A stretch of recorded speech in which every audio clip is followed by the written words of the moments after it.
Hey y'all, I just kind of had an epiphany thought that the attack on Israel from Iran was really just an attention getting stunt. Just like anybody who commits a crime, I swear they do it just because they want to get on the news. So Iran decided to shoot all those missiles at Israel just because they want everybody in the whole world to be talking about Iran, and it worked. We were all talking about Iran for a day or two. And now we're probably all over it because, what else are they going to do? And to be fair, they didn't actually kill anybody. They just shot the bases. They just blew up a bunch of planes, basically. But they didn't actually kill anybody. So, obviously, it wasn't necessarily an act of war. Acts of war involve actually killing people. They just wanted attention. Or they want somebody to blow them up because they're all suicidal, which would kind of make sense because they're all really messed up, I think. Just really all over the Middle East, everybody's really messed up in the head, and they're probably all suicidal. And that's why they all keep shooting at each other, because they want to get shot, I guess. I don't know. Anyways, I guess I can talk more about this whole attention getting thing. Obviously, that's one reason I make so many videos. Everybody likes some attention. Everybody does. That's why people date, marry, fall in love, have kids, just to get attention. That's why people want positions of power, maybe being a manager, maybe being in politics, maybe being a teacher. Yeah, because they want all eyes on them. There's a song with that title, All Eyes on Me, by the Goo Goo Dolls. Anyways, a lot of people want that, they want people to see them, like that one song, I just want you to know who I am. I think that's like the basic cry of every human heart. We just want people to know who we are. Why? I don't know. I don't know. I think it's just an instinctual need, for some reason, to know others and to be known. I mean, that's the whole motivation for family, marrying and having children. You want people to know you and you want to know them. But, God created us with that need so that we would have families. But then, you can take it out into social media, the workplace, But that's what keeps our society running. That's what keeps our society good, because we want people to admire us. Everybody wants people to admire them. Everybody does. Everybody does. This is what I noticed in all my jobs with childcare. If children can't get positive attention, they'll seek out negative attention. So if we can't get people to admire us, then we might as well get people to be frustrated with us or something. It's like either we want admiration, either way everybody wants people talking about them, I guess. But it's better if people talk about a person in a good way, but then most people, pretty much everybody, is like, fine, if they won't talk about me in a good way, as long as they talk about me, that's all that I care about. Which I've always been like, I'd much rather people talk about me in a good way. So I try to be respectful. I try to be a law-abiding citizen, I don't necessarily want the negative attention. I don't like it when people gossip about me or complain about me or stab me in the back or turn against me or betray me. That's not fun. That's happened to me a lot. And did I deserve it? I don't know. I think a lot of my persecution throughout my life is just because I try to be good. I try to be Christian. I point out the sins of others, and that pisses them off, Yeah, you gotta be diplomatic. I'm sorry if any of my videos anger any of you, but a good quote I heard about that is, the truth shall set you free, but first it will make you angry. So, because a lot of people don't want to look at the truth. The truth hurts. Like that movie, You Can't Handle the Truth. But the truth is good. The truth shall set you free. What does that mean? It means that as long as you're in lies, you're in bondage, you're in a cage, you're lying to yourself. I don't know entirely what that means because I've always been free, because I've always lived in the truth. I always tell myself the truth. I tell everybody around me the truth. This used to really irritate my mom and my stepdad, and they were saying that I don't have to say everything that I think to say. But I think that they both like to live in lies, and a lot of people do. It's more comfortable, I guess. I don't know. I don't understand it because I've never lived in a world of lies. I don't lie to myself. I don't lie to other people. But I guess a lot of people prefer that if they're bad.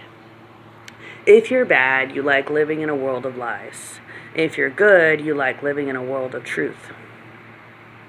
So my challenge to any of you watching this is, if you are bad, don't be bad. Be good. And then the truth won't bother you. All this stuff about taking my freedom of speech, yeah, it's because, I understand it when it comes to, the jerks and the people who are verbally abusive. I understand that. Those people, they can be blocked. Anybody can block anybody on their Twitter page or, Yeah, I do think that there should be some regulation in regards to verbal abuse, obviously. I don't like it when people are verbally abusive to Kamala or Joe or Russell Brand or Alex. Sometimes that happens, Alex Jones. But verbal abuse is bad. That should be regulated somehow. But as far as stopping people from speaking the truth, that's not good. Because, like I said, if you can't handle the truth, it's because you prefer to live in a world of lies. But that's bad. Lies are bad. Being bad is bad. Okay? Which everybody knows that, but a lot of people don't want to accept that. They think bad is good and they think good is bad, and that's just the world that we live in right now, and it's really sad. There's a verse about that. Woe to those who call evil good and good evil, who trade bitter for sweet. Things that are bad, and we gotta keep saying that they're bad. We gotta keep saying that they're bad, like homosexuality. That's bad. It's a sin. It's bad. It used to be thought of as a mental disability. People who are gay literally used to be locked up in mental institutions. This was back in the day. Probably the 40s and before that, because they thought that it was like a psychosis or, like it was a mental disability. Just like, I don't know, OCD or something. But I was researching about that, and the psychiatrists thought that people who were homosexual, it was because they had an overbearing mother or an overly controlling mother. So that's something that people just need counseling about. Men need counseling to talk about their mothers.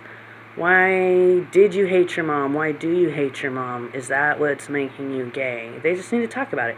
I went to counseling to talk about my dad and all the anger and hurt that I had towards him, And if I didn't go to that counseling, I don't know. I don't think I would have turned gay, but maybe I would have never gotten married or had a boyfriend or what, Maybe. Maybe I never ever would have had a boyfriend. Which is probably a lot of women. The feminists. All the feminists out there, they didn't go to counseling. They're still pissed off at men. So they're like, you know what? I don't need a man. I don't need a husband. I don't need a boyfriend. I'm going to go to work. And you know what? That's fine. If that's what they want to do, if they can make a living, whatever, But it's because they haven't healed from their anger at men. Every lesbian or every feminist has tons of wrath at man. And every gay guy has a lot of anger at his mom and just women in general. Maybe he had an ex that broke his heart and he can't forgive her, And I know that's hard. I've had a lot of guys break my heart, but oh well. Yeah, it helps to look in the mirror and recognize, okay, well, I broke their heart too in various ways, So, yeah, don't dish out what you can't take back, Don't break their heart if you don't want them to break your heart. I had this guy at church. He said about me when I was in high school that I was going to break a lot of hearts. I guess just because I was attractive. I don't know. But I always saw that as like, did he put a curse on me or something? Did he like curse me with that in my future, that I would break all these guys' hearts? I don't know. Yeah, you gotta watch out what you say about people. Life and death are in the power of the tongue, you know? Watch what you say. Watch what you speak over people in their life and their future. Say good things, you know? I've been doing that with my son ever since he was born, rocking him in the rocking chair and just saying, you're going to be the most popular kid in school. You're going to always have a girlfriend. You're going to get straight A's. You're going to be Christian. You're going to walk the straight and narrow. You're not going to do drugs. Stuff like that. You know, this is things that every parent should be speaking over their child from the moment that they're born until they leave the house at 18. They should be speaking life over that kid. You're going to do this. You're going to do that. Call those things that are not as though they are. Speak things into existence. You could call it the word of faith movement, but it's just having faith. You know, you're just like saying what you want. You're speaking words of faith, like all my posts that I just made in my blog. That's what I want. That's what I would want for America, you know. Life and death are in the power of the tongue. We have more power in our words than we realize. Are all those things going to happen? I don't know. They're just suggestions. I just wanted to throw my thoughts out there. This is the utopia that I see. If my blog was enacted, that would be a utopia. But that's just my thought. Is there a utopia possible on this side of heaven? I don't know. Maybe. I mean, America was more of a utopia than any other country, but we're falling apart. And I'm trying to save the ship from sinking. America's sinking, y'all. And I'm like, here's what we can do. Let's bucket the water out. Let's get the water out. Let's get the water out of this sinking ship. We need to make some changes. If you're a person in power, you know anybody in power, please read my blog and please consider it. And it's a lot easier if y'all just get all that done because you know how to make those things happen, as opposed to me ever actually being president or whatever. Who knows if that's possible? Because I'm a woman, right? Which I would just like to address that there's a lot of chauvinism in America, and it's very sad. Just because a woman is a woman doesn't mean you shouldn't listen to her, doesn't mean she can't lead. But everybody has their own opinions on that. But it's really nice when people listen to me. I've had so many guys that messed up their lives severely because they wouldn't listen to me. And I know that if none of that stuff gets accomplished, America's just going to be a sinking ship, and we're just going to take on more and more water, and we're going to go down. And maybe some of you want that, but why? Why do some of you want to destroy America? Why do you want the world to end? And if you're suicidal, just... you already know what I'm going to say. Do it. Do it to yourselves, not America. You don't have to take all of us with you. You don't have to sink the ship. Just jump off. Jump off the ship and let the sharks eat you. Just a thought. God loves y'all. God bless. Bye.